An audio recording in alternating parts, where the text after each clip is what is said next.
It's time once again for Uncle Matt's bedtime story.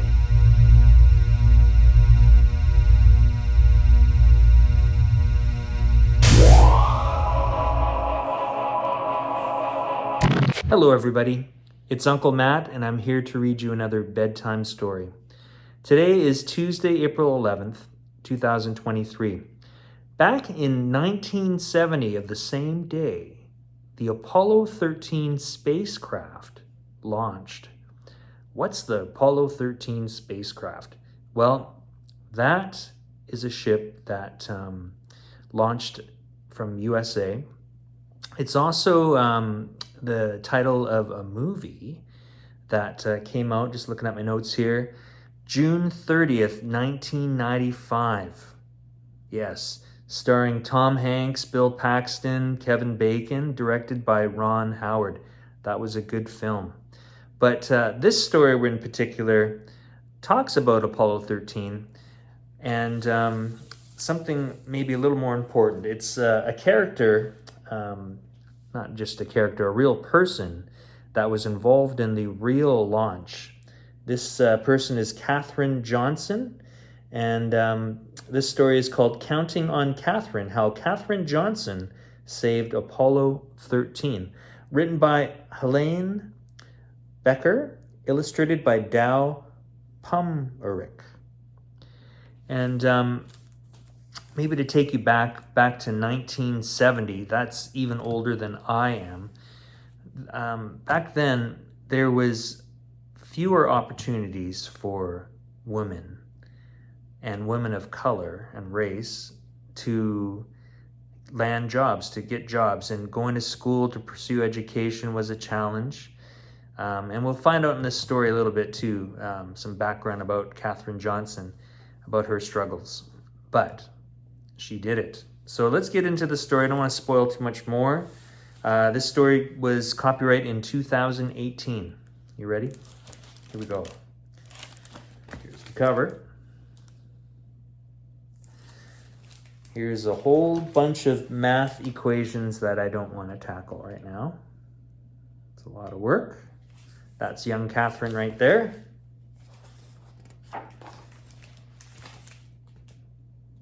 Counting on Katherine.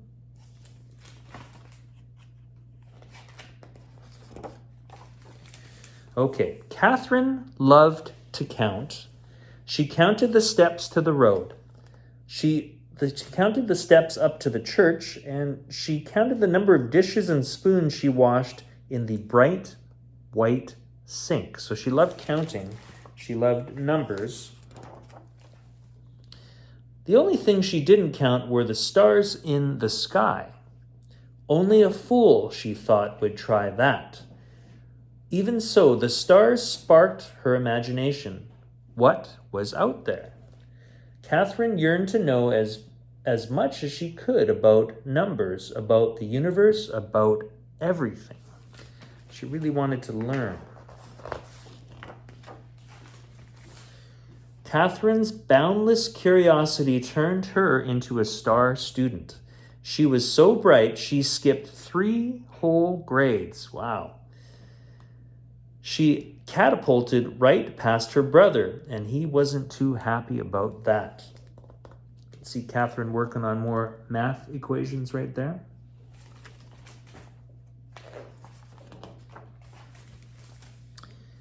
By the time she turned 10, Katherine was ready for high school. But back then, America was illegally segregated by race. Her town's high school didn't admit black students of any age. Katherine burned with fury. She wanted more than anything to keep learning. There was still so much to know.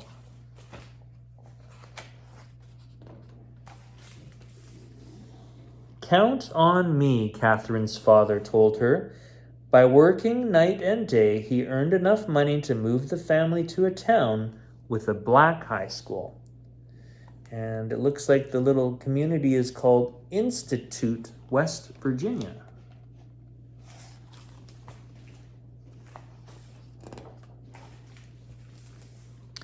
Katherine loved high school. She was good at every subject, but math was still her favorite. She dreamed of becoming a research mathematician, making discoveries about the number of patterns that are the foundations of our universe. In those days, though, there were no jobs as research mathematicians for women. Professions most available to them were teaching and nursing. So Katherine became an elementary school teacher. She liked her job and she loved her students, but she never stopped dreaming about exploring numbers.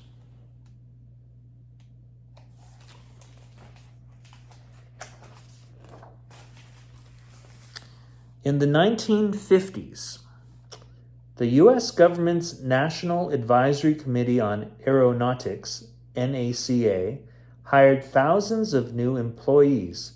It even started hiring black women as mathematicians. Katherine heard about the mathematician jobs. Her heart raced with excitement. Perhaps her dream could come true after all. But when she applied for one of the positions, she was told they were already filled. Katherine had to wait a whole year until new spots opened up. Her patience paid off. She got the job. Oh, it just shows here she's at the Langley Aeronautical Laboratory in Hampton, Virginia. That's the building. And the headline in the Daily News Evening Edition, more women join the workforce. An evening newspaper. A few years later, the Soviet Union sent a rocket ship into space, launching a space race with the United States. NACA was rolled into a new space agency, the National Aeronautics and Space Administration, now known as NASA. Katherine now found herself at the heart of America's space program. She worked as a computer. Electronic computers were not widely used yet, so she was like kind of a human computer, calculating long series of numbers. All the computers were women. They were given the tasks that men thought were boring and unimportant. That didn't bother Katherine. She knew that without her contributions, a spaceship couldn't reach its destination nor safely return to Earth.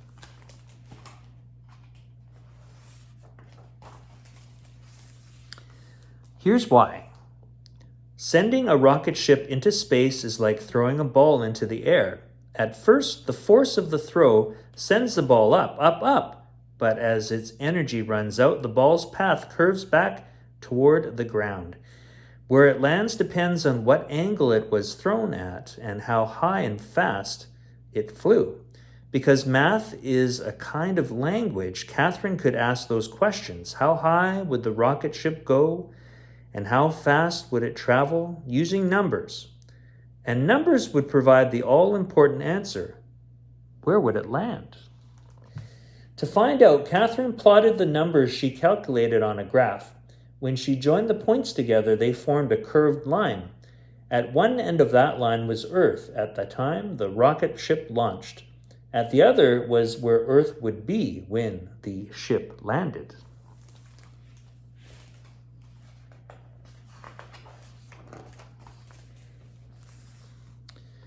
Katherine's reputation for accuracy and strong leadership skills, she was known for asking plenty of questions, got her promoted to Project Mercury, a new program designed to send the first American astronauts into space. Mercury's missions were going to be dangerous, so dangerous that even the Project star astronaut, John Glenn, refused to fly unless Katherine okayed the numbers. You can count on me, she said. Glenn's spacecraft, Friendship 7, orbited Earth 3 times and returned home safely. Glenn became a national hero.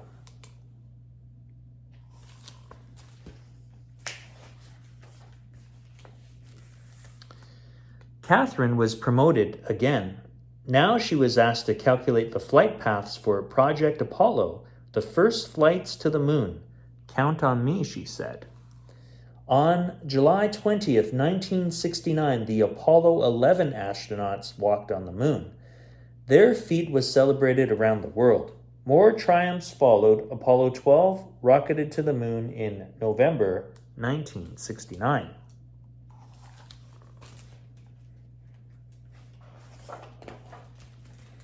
And now, Apollo 13. Apollo 13 launched on April 11th, 1970, but on the third day of Apollo 13's flight, the worst thing happened. An explosion in space.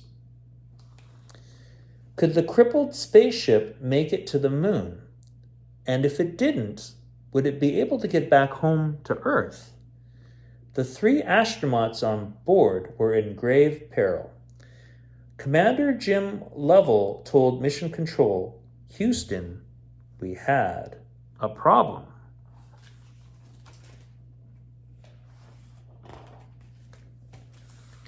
Back on Earth, Katherine Johnson got a phone call. Her flight path calculations would have to be done all over again, and perfectly. It would be the toughest challenge of her life. Katherine told Mission Control, "You can count on me." She rolled up her sleeves, took a deep breath, and began doing the math. She worked hard and fast. A few hours later, Katherine's calculations were finished. The flight path to return home would take the ship around the far side of the moon. From there, the moon's gravity would act like a slingshot to zing the ship back to Earth. To get home, the crew of Apollo 13 would have to follow Katherine's course exactly by burning off fuel at precise intervals. If the astronauts made a mistake, their ship would drift through space forever.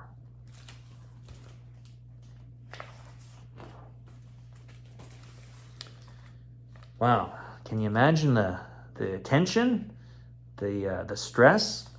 Not really excitement there, eh? They're kind of stressed out there. Katherine waited anxiously to hear the astronauts report. Finally, it crackled over the loudspeakers. "We've got it. Apollo 13 was back on track." Wow, good news.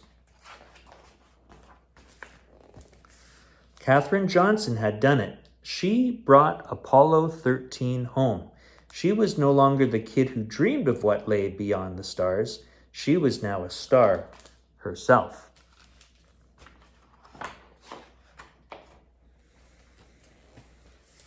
Yeah, the end. I'll zoom in here if you wanted to just take a screenshot here. It's just more information about Katherine.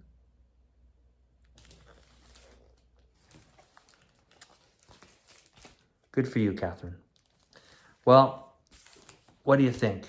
Things have changed quite a bit nowadays. Women have more opportunity for work and education, so that is good news. A lot has changed since way back then. That's all the time we have for Uncle Matt's bedtime story. I hope you enjoyed that story, and I'll see you next time. Bye for now.